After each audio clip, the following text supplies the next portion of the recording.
오늘 하나님이 우리를 부르신 이유란 제목으로 말씀을 나눕니다. 우리가 이러한 말들을 많이 들어봤을 거예요.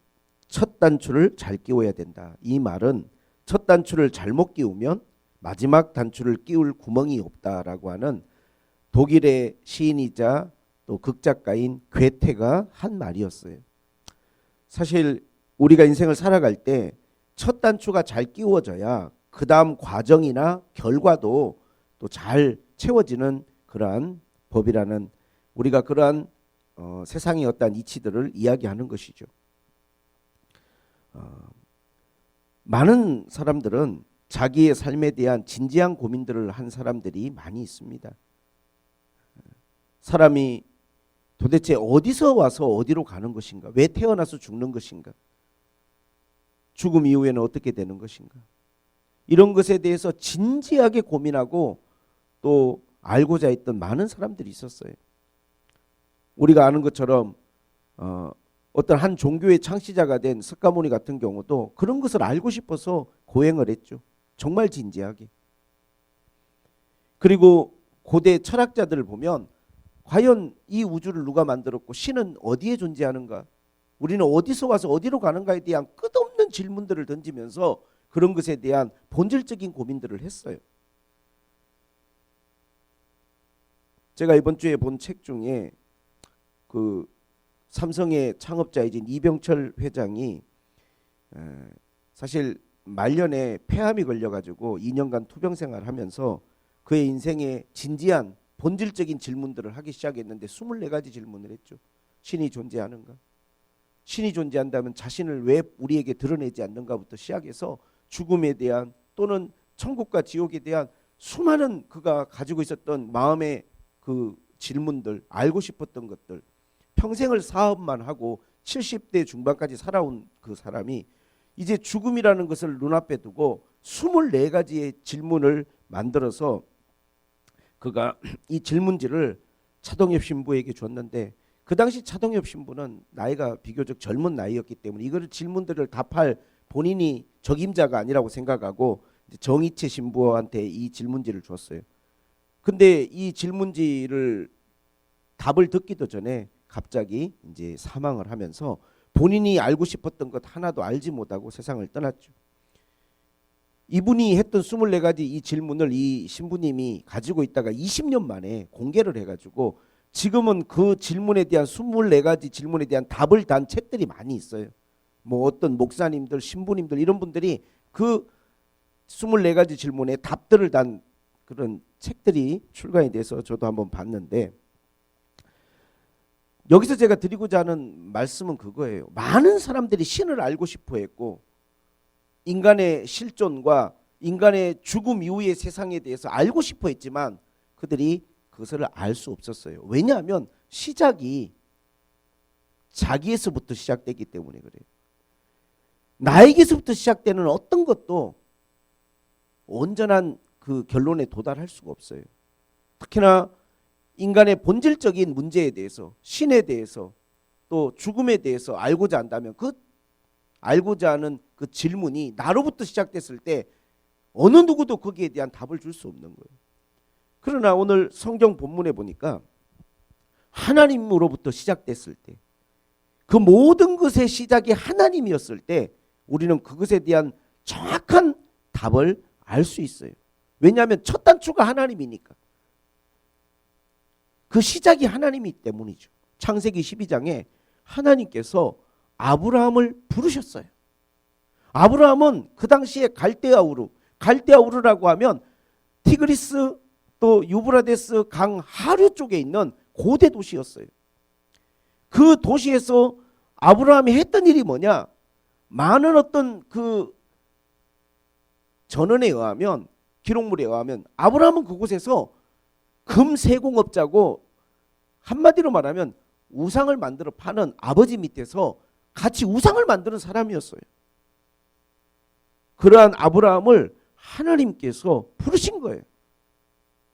본토 친척 아비 집을 떠나서 그들이 하나님의 약속하신 땅으로 가라고. 그래서 그의 아버지와 함께 그 가족들이 그 갈대아우르를 떠나서 티그리스 유브라데스 강을 가로질러 수 없기 때문에 우회해서 그들이 가다 도착한 곳이 하란이란 곳이, 그곳에서 그들이 머물러서 정착을 하고 살 때 아버지가 죽었어요. 그리고 난 다음에 하나님이 다시금 창세기 12장에 아브라함 불러요. 가나안 땅으로 내려가라고.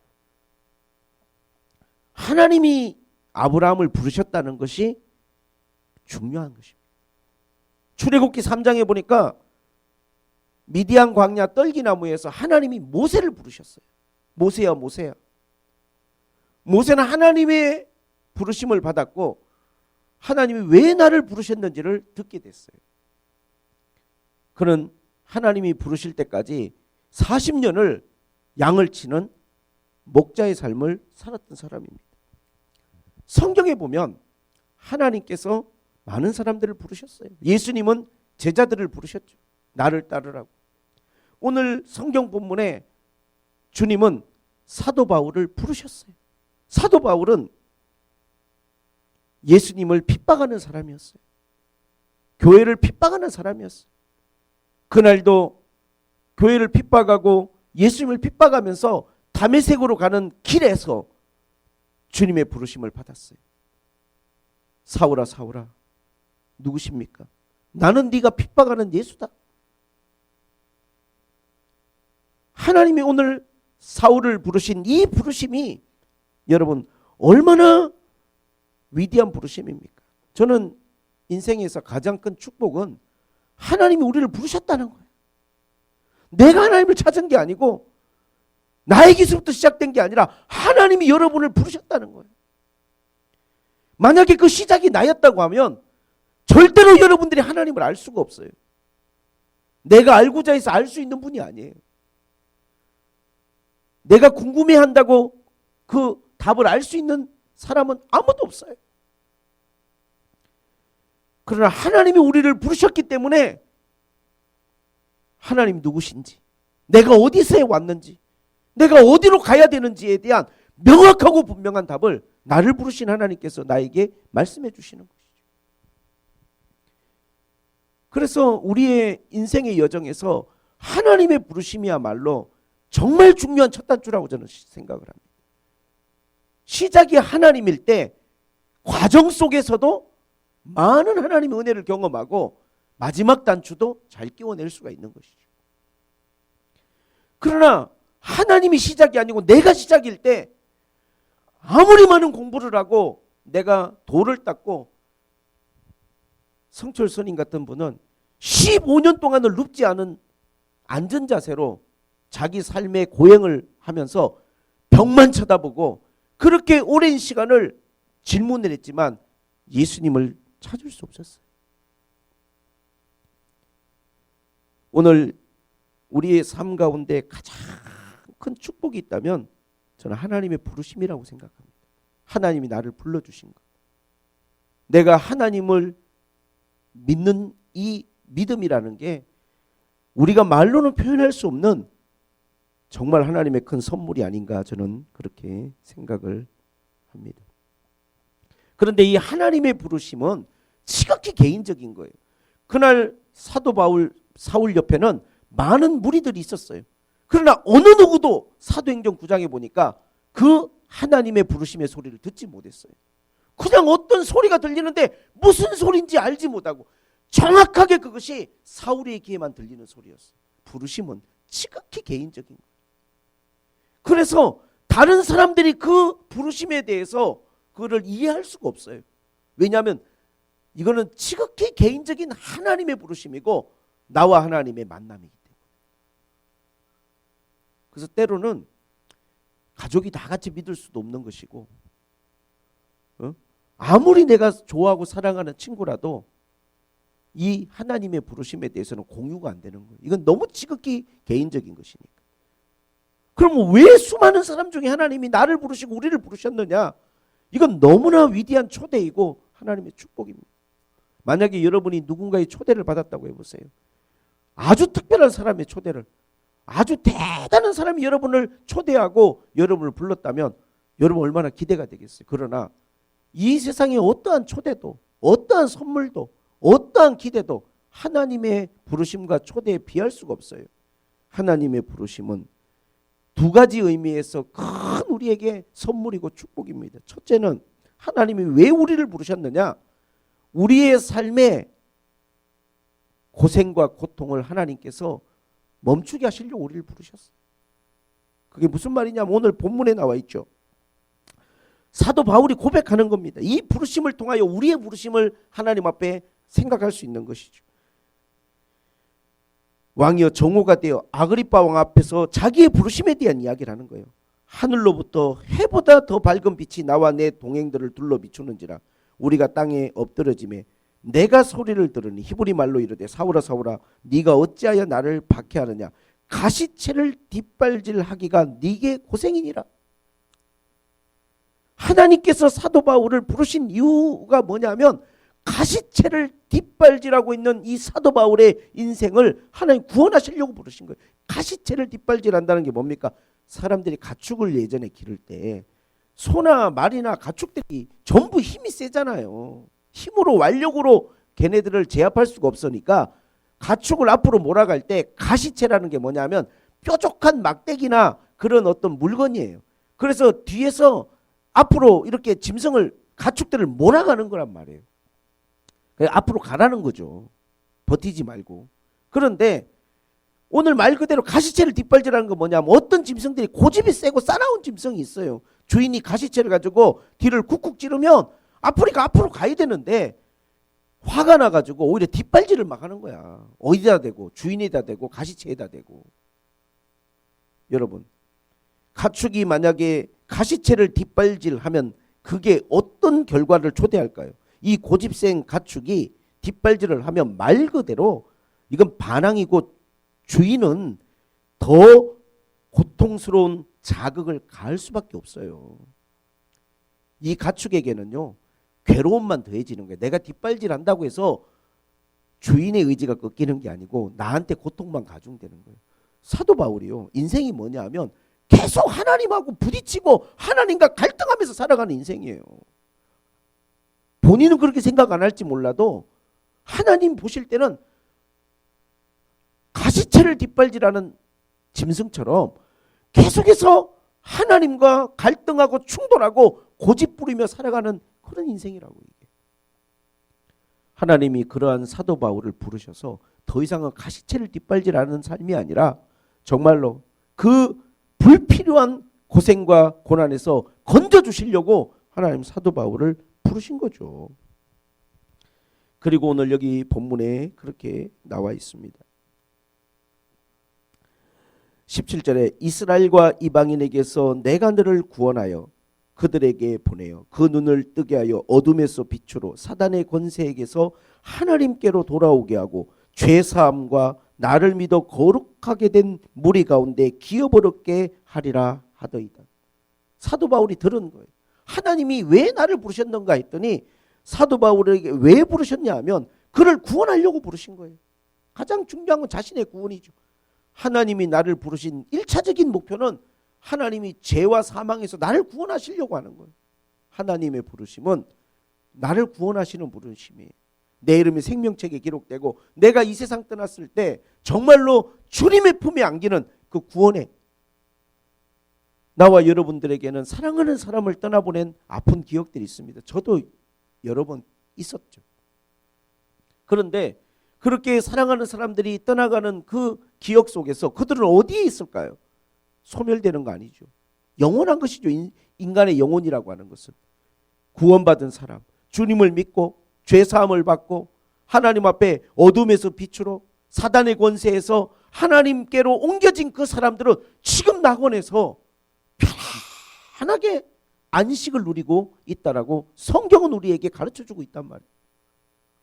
세상의 어떠한 지식으로도 이 우리의 미래를 알 방법이 없지만 하나님의 말씀은 우리에게 진리로서 그 사실을 가르쳐주고 있어요. 할렐루야. 그것이 우리에게 위로가 된다는 것이고 그것이 우리에게 하나님 앞에 은혜가 된다는 것이죠. 주님은 우리를 부르셔서 가시채를 뒷발질하고 하나님께 대항하는 삶이 아니라 하나님과 동행하는 삶으로 함께하는 삶으로 우리를 부르시고 나를 구원해 주시는 거죠. 이 부르심을 통하여 주님께서는 어둠에서 빛으로 우리의 삶을 옮겨주셔요. 그래서 하나님의 부르심을 받은 사람은 이제 더 이상 그 마음이 어둠이 아니고 빛이에요. 사도 바울은 예수 믿고 난 다음에 그게 빛이라는 걸 알았어요. 예수를 믿는다는 게. 그의 마음이 밝아졌습니다. 그의 마음속에 환한 하나님의 빛이 그의 마음에 임하였어요. 미움과 증오와 불만과 못마땅한 마음으로 살아가는 인생이 아니라 모든 것을 감사한 눈으로 보게 되고 하나님 앞에 밝은 눈으로 볼 수 있는 하나님이 그에게 은혜를 베풀어 주셨어요. 사단의 권세에서 하나님께로 돌아오는 놀라운 은혜. 눈에는 보이지 않지만 여러 가지 어떠한 세상의 그러한 시스템과 내가 살아온 삶의 습관들, 그러한 어떤 모든 것들로 나를 얽어매서 나를 보이지 않게 제압하고 조종하고 끌고 가는 이 사단의 권세에서 하나님이 나를 건져주셨어요. 하나님께로. 그래서 육체에서부터 나오는 어떤 본능적인 어떤 그런 어떤 욕망이나 집착에 끌려 살아가는 인생이 아니라 하나님이 나를 부르지 않았으면 그런 사단이 우리에게 주는, 우리는 욕망 덩어리의 인생을 살았을 텐데, 욕심 덩어리 인생을 살았을 텐데, 그러한 우리의 삶 가운데 하나님의 은혜가 임하고 하나님 앞에 우리가 의미 있고 가치 있는 삶으로 나 아닌 다른 사람들을 돌아볼 수 있는 그러한 마음으로, 베풀 수 있는 선한 마음으로. 그래서 사도 바울은 그렇게 이야기합니다. 내 안에서 선한 일을 시작하신 하나님께서 그 일을 온전히 이루실 것이라. 내 안에서 선한 것이 일어났다면 그것은 하나님이 우리에게 주신 하나님의 은혜인 줄로 믿습니다. 할렐루야. 그리고 오늘 여기 본문에 보니까 죄사함과 하나님을 믿어 거룩하게 된 무리 가운데 함께 있어 기업을 얻게 했다는 거예요. 우리가 살아오면서 수없이 범했던 수많은 죄악들, 생각으로 변하고 범하고, 마음으로 범하고, 행동으로 범하고, 손으로 범하고, 눈으로 범하고, 귀로 범하고, 내가 범하였던 수많은 죄, 나는 쉽게 잊어버렸는지 몰라도 내 삶에 말로는 형용할 수 없는 그 많은 죄악들,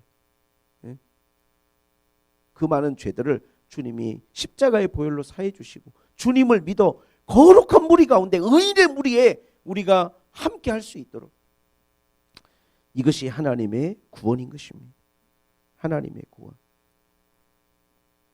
할렐루야. 주님은 우리를 이러한 놀라운 축복의 자리로 우리를 불러주셨어요. 구원의 자리로. 이게 사도 바울이 하나님 앞에 고백하는 거예요. 사람들 앞에서 하나님 그렇게 나를 부르셨다고.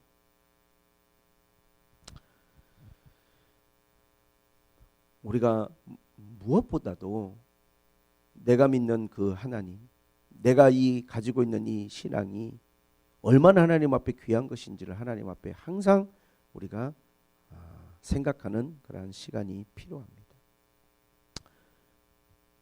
시간이라고 하는 것은 그냥 막 흘러가는, 그냥 지난주에 이야기했죠. 속절없이 그냥 흘러가는, 우리가 어떻게 뭐 멈추거나 붙잡거나 매달릴 수 없는 그냥 흘러가는 시간은 하나의 어떤, 저는 밧줄과 같아요. 이게 쭉 그냥.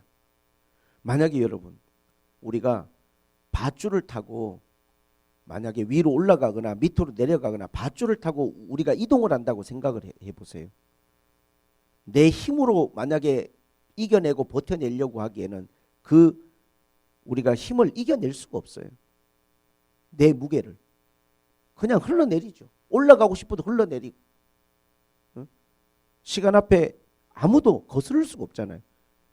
그런데 놀라운 것은 뭐냐면 그 시간에다가 마디를 만들어요. 저는 그거는 시간의 마디라고 말하고 싶은데, 마디라는 건 뭐냐면 거기에다가 시간의 의미를 부여하는 거예요. 의미를.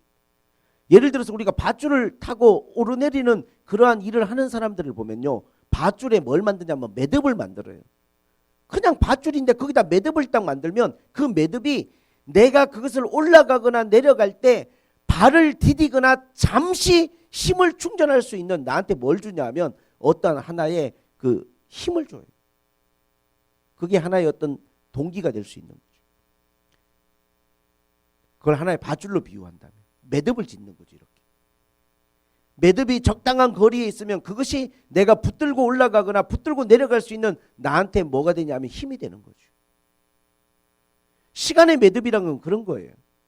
우리가 일주일에 한 번씩 와서 예배를 드리는 건 하나님이 우리의 시간을 그냥 속절없이 흘러가는 게 아니라 마디를 만들어 주시는 거예요. 이렇게. 그거를 통해서 끊임없이 주님을 생각하고 나의 구원을 생각하고 나의 영혼을 생각할 수 있는 하나님 우리에게 생각의 시간을 주신 거라고요. 만약에 우리가 그러한 하나님 앞에 시간의 매듭이 없이 그냥 매일같이 살아간다면 어느 순간 뒤돌아보면 늙어 있고 병들어 있고 우리 인생 떠나는 거예요. 그러나 하나님께서 만들어 놓은 시간의 매듭들이 있기 때문에 우리가 그 시간들에 의미를 부여하고 그날 우리가 모여서 다시 한번 힘을 얻고 또 내 삶의 어떤 하나의 중요한 그러한 하나님 앞에 동기를 받는, 내일이 되면 또 피곤하겠지만 그러나 하나님이 주신 그 시간들을 통해서 우리가 의미를 부여받죠. 그래서 모이기를 힘쓰라고 주님 말씀하셨어요. 모인다는 것은 뭐냐면 하나의 매듭을 만드는 거예요. 모임이란 건 매듭을 만드는 거예요. 삶에 어떠한 내가 의미를 부여하는 거예요. 거기에 영적인 의미를. 가족도 마찬가지입니다. 기념일 같은 거 왜 챙기고, 물론 그런 거 무시하고 살 수도 있죠.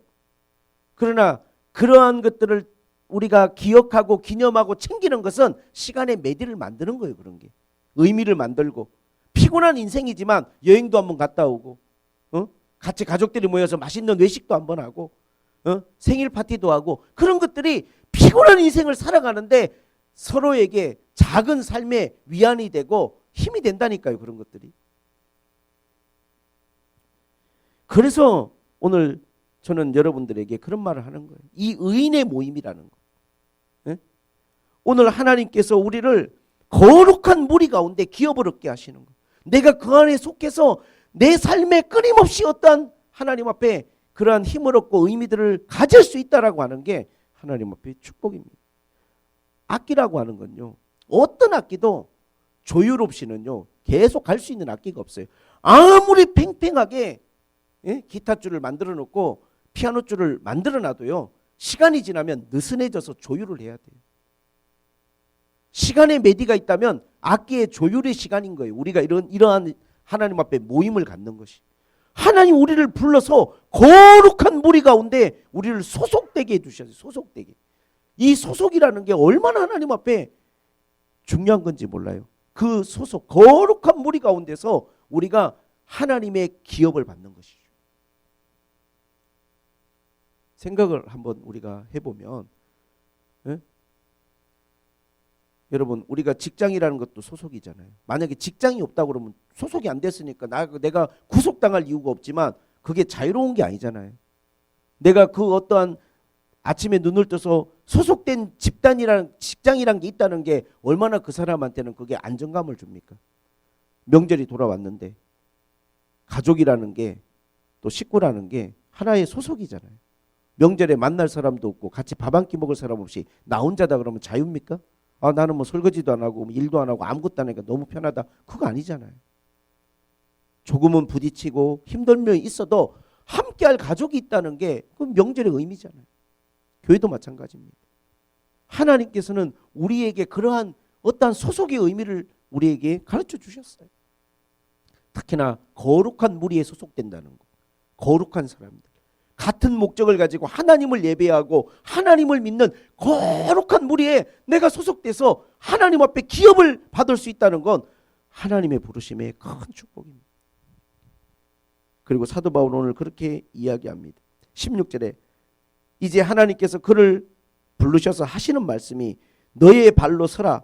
네가 나타난 것은, 내게 나타난 것은 네가 나를 본 일과 장차 내가 내게 나타날 일에 너로 종과 증인을 삼으려 함이니 이스라엘과 이방인들에게 내가 너를 구원하여 그들에게 보내어 그 눈을 뜨게 하여 어둠에서 빛으로 사단의 권세에서 하나님께 돌아오게 하고 죄사함과 나를 믿어 거룩하게 된 무리 가운데 기업을 얻게 하리라 하더이다. 하나님은 사도 바울에게 사명을 주셨어요. 그를 죄에서 구원하고 그에게 거룩한 무리에 소속되게 하고 그에게 하나님 앞에 밝은 빛을 주셨을 뿐만 아니라 그 일에 대해서 증인이 되라는 거야. 네가 오늘 사도 바울은 그래서 사람들 앞에서 자기가 하나님 믿고 구원받은 걸 사람들 앞에서 거침없이 이야기하는 거예요. 왜? 하나님이 나를 부르신 이유가 네가 구원을 받고 난 다음에 이 일에 대해서 종과 증인이 돼야 된다고 했기 때문이죠. 자기 삶의 이유가 분명한 사람, 삶의 목적이 분명한 사람, 내가 무슨 일을 하든지 내가 해야 될 일이 뭔지를 정확하게 알고 있다는 건 저는 한편으로 그게 무거운 일일 수도 있지만 저는 그건 축복이라고 생각합니다. 왜? 그걸 모르고 방황하는 사람들이 너무 많아요. 내가 왜 사는지, 예? 무엇을 위해서 내가 일하고 살아야 되는지에 대한 정확한 이유를 몰라요. 그러나 사도 바울은 예수님을 만난 다음에 구원을 받았다는 걸 알게 됐고, 그리고 내가 이걸 사람들에게 전해야 된다는 것을 알게 되었죠. 소명이라는 것, 저는 그것이 우리의 삶에 굉장히 중요한 것이라, 부르심에 중요한 것이라고 생각합니다. 사랑하는 우리 새물결교회 성도들이 본인이 하나님 앞에 받은 구원과 죄사함과 또 거룩한 무리 가운데서 받을 그 기업에 대한 하나님의 약속들을 귀하게 여겼으면 좋겠고, 그리고 하나님 우리에게 맡겨주신 소명을 귀하게 여겼으면 좋겠습니다. 내가 만나는 많은 사람들, 특히나 나와 의미 있게 만나는 사람들에게 내가 증인이 돼야 돼요.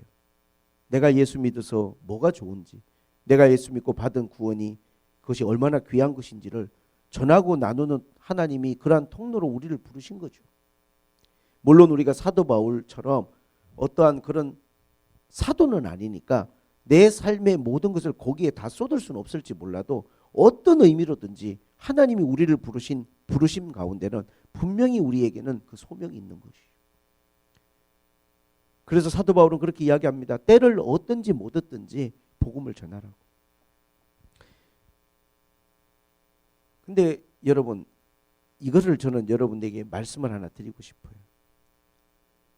사람들은 내 주변 사람들한테 복음을 전하고 알리는 것에 대한 부담감을 갖지만, 여러분들이 그것을 사명으로 생각하고 그 일을 할 때 주님은 이렇게 약속을 하십니다. 네가 복음을 전하고 네가 사명을 감당하면 하늘과 땅의 모든 권세를 가지신 주님께서 그 권세와 능력으로 너와 함께하고 너를 축복하시겠다. 사실요, 우리가 하나님이 기뻐하는 일들을 행한다는 건 내 삶에 엄청난 축복이에요.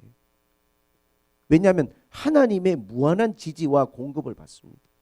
그러한 교회, 그러한 개인에 대해서 하나님은 아낌없이 하나님은 축복하십니다. 하나님이 기뻐하는 일을 하니까. 그러므로 23년도에 여러분들이 내가 하나님을 믿는 게 그냥 주일날 와서 교회 와서 예배드리고 가는 그러한 것이 아니고, 우리가 모이는 것도 너무 의미 있는 것이고, 이곳에서 다시 한번 내가 주님을 생각하고 내 구원을 생각하고 내 하나님 앞에 미래를 생각할 수 있다는 것도 중요한 매듭이 되지만, 내가 하나님 앞에 받은 사명이 뭔지를 항상 잊지 않는 것도 중요한 것이라는 걸 나와 여러분들이 알게 되기를 원합니다. 우리에게는 그러한 사명이 있습니다. 그리고 그 사명이 무거운 짐이 아니고 또 하나님이 우리를 축복하시는 축복의 통로라고 저는 그렇게 여러분께 말씀을 드리고 싶습니다. 누가 됐든지 간에 나도 좀 주님을 전하는 통로로 쓰여지고 싶다, 그런 마음을 가지고 여러분이 기도하신다면 하나님께서 그 기도를 기뻐하지 않을까, 그리고 역사해 주시지 않을까, 그렇게 생각을 합니다. 그리고 하나님이 우리를 부르신 이 부르심 가운데, 이 소명 가운데 복음을 전하라는 소명만 있는 게 아니라 청지기의 사명이 있습니다. 우리에게 맡겨진 삶이라고 하는 걸 보면 각자 조금씩은 차이가 있지만, 그게 재물이든 시간이든 재능이든 지식이든 아내든 남편이든 자식이든 부모든 모든 나에게 내 주변에 있는 모든 것들은 하나님이 우리에게 맡겨주신 거라는 거예요. 어느 하나도 나로부터 시작된 게 없고 다 하나님이 나에게 주신 거예요. 다 하나님 나에게 주신 거예요. 베드로전서 4장 10절에 말합니다. 각각 은사를 받은 대로 하나님이 여러 가지 은혜를 맡은 선한 청지기 같이 서로 봉사하라고. 선한 청지기 같이. 마태복음 25장에는 모든 사람들에게 하나님이 주신 게 뭐냐면 달란트를 주셨어요. 각자에게 주신 재능이 있고 각자에게 주신 달란트가 있는 것이죠. 잘 감당해야 됩니다.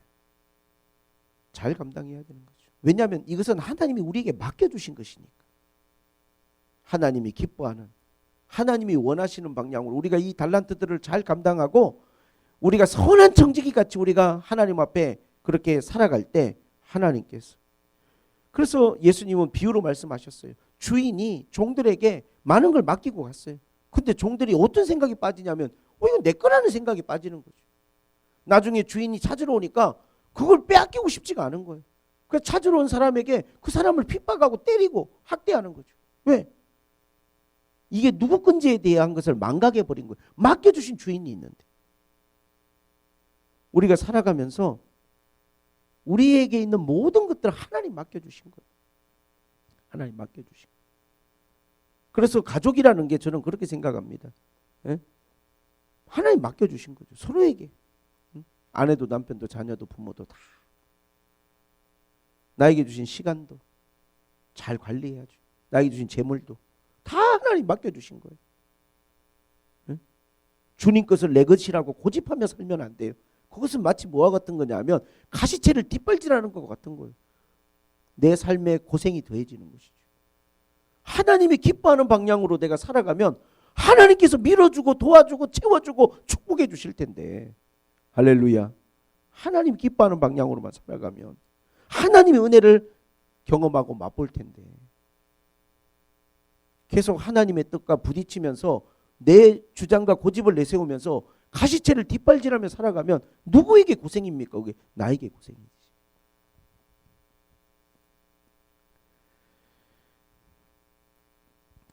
오늘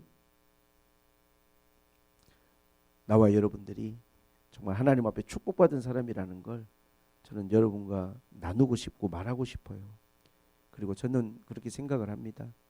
내가 숨을 쉬고 살아있는 동안 해야 될 일이 있다면 예수님을 전하고 복음을 전하고 설교로만 아니라 기회 닿는 데까지 주님을 전하는 일이 나에게 주어진 사명이고, 또 나에게 맡겨주신 성도들도 있고 교회도 있고 가족도 있고 잘 선한 청지기 같이 맡겨주신 분이 주님이시니까 귀하게 여기고 소중히 여기고 하나님 맡기신 거니까 잘 관리해서 나중에 주님이 이런 말씀을 하신다면 이게 가장 내 삶의 성공이 아닐까. 잘하였다. 착하고 충성된 종아. 주님 앞에 섰을 때 이러한 주님께 말씀을 들을 수 있는 그러한 나와 여러분이 될 수 있기를 주님께 주님의 이름으로 부탁을 드립니다. 그래서 무슨 일이든지 주님께 기도했으면 좋겠어요. 왜냐하면 맡기신 분이 주님이니까 주님의 뜻을 구하고 주님 어떻게 할까요? 우리 아이가 지금 이러고 있는데 주님 어떻게 할까요? 교회가 지금 이런 상황인데 주님 어떻게 할까요? 내 것인 것처럼 생각하지 말고. 근데 너무나 많은 목사님들이, 너무나 많은 부모님들이, 너무나 많은 세상의 리더들이 다 자기 거라고 생각해요. 내 거다 이거는. 그것은요 정말 주님 앞에 책망 들을 일이라고 저는 생각이 됩니다. 주님 거예요. 어느 하나도 주님께 아닌 게 없고 다 주님 거예요. 나는 선한 청지기가 되어서 주님 나에게 맡겨주신 것 잘 내가 관리하고 잘 내가 경영해서 좋은 결과를 남겨야겠다는 선한 마음으로 여러분들이 하나님 앞에 살아가고, 어떠한 힘든 순간이 올 때마다 맡겨주신 주님께 물어보면 되잖아요. 주님 제가 어떻게 하면 좋을까요? 그렇게 여러분들이 선한 청지기 같이 해나가신다면 하나님께서 항상 우리 곁에서 도와주시고 하나님께서 어려운 문제들을 극복할 수 있도록 여러분들에게 은혜를 베풀어 주실 줄로 믿습니다. 할렐루야. 그러한 놀라운 주님의 부르심에 여러분들이 반응하며 살아가시기를 바랍니다. 명절 잘 보내십시오. 기도하겠습니다. 하나님 아버지,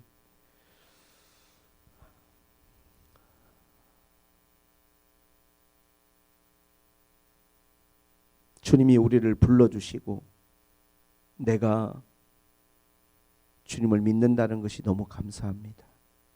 어느 시인의 시처럼 그가 나의 이름을 불러주었을 때 나는 꽃이 되었고, 그가 나의 이름을 불러주지 않았을 때 나의 모든 노력은 하나의 몸짓에 지나지 않았다는 그러한 시의 말처럼 발부둥치고 알고자 하고 최선을 다해서 살아도 몸짓에 지나지 않을 우리의 인생을 주님이 꽃이 되게 해주시고 귀히 여겨주시고 구원해 주시고 사명을 맡겨주시고 우리를 선한 청지기로 여겨주셔서 감사를 드립니다.